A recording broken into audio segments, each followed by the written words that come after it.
हाँ जी स्टूडेंट्स, जो आज हम नोमेनक्लेचर डिस्कस करने जा रहे हैं वो है कार्बोक्सिलिक एसिड की। इसका फंक्शनल ग्रुप क्या है? C double bond O O H. ठीक है, अगर आप इसको कंबाइन करके लिखोगे तो क्या बन गया? सी ओ ओ एच। ठीक है, तो आपने ध्यान रखना है इसका फंक्शनल ग्रुप क्या है? C double bond O O H. ठीक है, तो आपने यहाँ पे आर जो है आपका कोई भी अल्काइल या क्या हो सकता है? Aryl group. ठीक है, तो इसके लिए जो सफिक्स यूज़ करेंगे दैट इज़ ओइक एसिड। ठीक है, तो आपने ध्यान रखना है इसका फंक्शनल ग्रुप। तो अब हम नोमेनक्लेचर स्टार्ट करते हैं।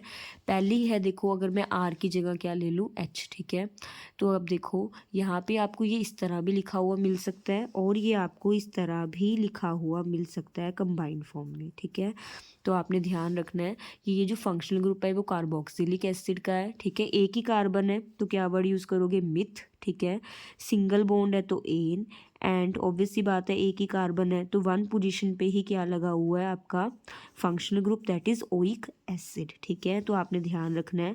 अगर आप देखोगे तो आपका इसका जो IUPAC नेम है वो क्या है? Methane one oic acid. और अगर आप जोड़ के लिख दोगे तो क्या बन गया? Methanoic acid. देखो मिथेन का ई मैंने गायब कर दिया है क्योंकि ई और ओ इकट्ठे नहीं आ सकते। तो इसमें आप पोजीशन मेंशन करो चाहे ना करो, चाहे आप इसको कंबाइंड फॉर्म में भी लिख सकते हो। ठीक है, तो आपने ध्यान रखना है ये इसका IUPAC नेम है। कॉमन नेम इसका होता है फॉर्मिक एसिड। जैसे आपको एल्डिहाइड के केस में याद होगा, उसका जो कॉमन नेम हमने लिखा था वो लिखा था फॉर्मेल्डिहाइड। ठीक है, इसी तरह इसका जो कॉमन नेम है दैट इज़ फॉर्मिक एसिड। आपने ध्यान रखना है कि यहाँ पे जो सफिक्स यूज़ होगा दैट इज़ ओइक एसिड। ठीक है, नेक्स्ट इज़ वेरी इंटरेस्टिंग। ठीक है, तो आप देखो इसमें हमने दो कार्बन वाला एसिड लिया है। देखो CH3 C double bond O OH। अब देखो इसका ये वाला कार्बन तो काउंट होगा ही क्योंकि ऑब्वियस सी बात है ना, कार्बन चेन जब लेंगे तो इसको तो इंक्लूड करेंगे। ये हो गया 1 और ये हो गया 2। नंबरिंग वहाँ से करनी है जहाँ से फंक्शनल ग्रुप को क्या मिले? कम नंबर।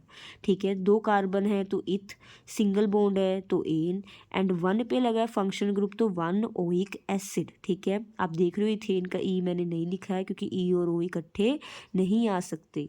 एंड अगर आप जोड़ के लिखोगे तो क्या है? ये इथेनोइक एसिड। ठीक है, तो इसका देखो कॉमन नेम भी फेमस है दैट इज़ एसिटिक एसिड। ठीक है, और आपने सुना होगा सिरका जिसे हम कहते हैं विनेगर। ठीक है, जो अचार वगैरह में भी डलती है वो यही कंपाउंड है आपका। ठीक है, इसका कॉमन नेम क्या है? एसिटिक एसिड एंड, और इसको हम क्या कहते हैं? विनेगर। सिरका, जो सिरका है आपका जो अचार में डलता है, ठीक है जी, वो यही कंपाउंड है। इसका IUPAC नेम क्या है? Ethanoic acid.